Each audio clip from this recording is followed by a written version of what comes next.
आज हम सीखेंगे मीम।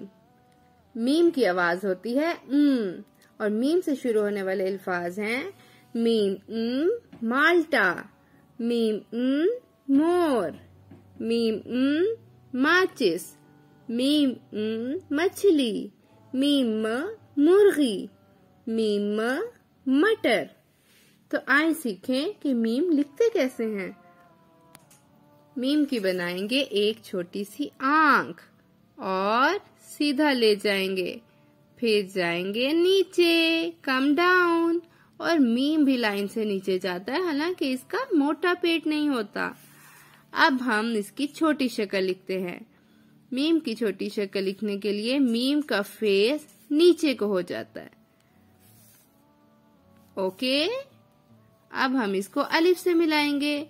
मीम अलिफ मा, मीम वाओ मो, मीम छोटी है मी।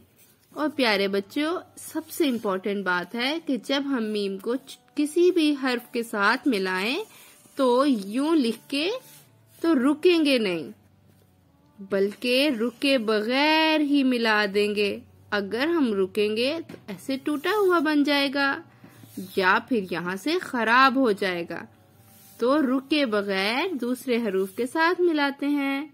मिलते हैं अगली वीडियो में। अल्लाह हाफिज।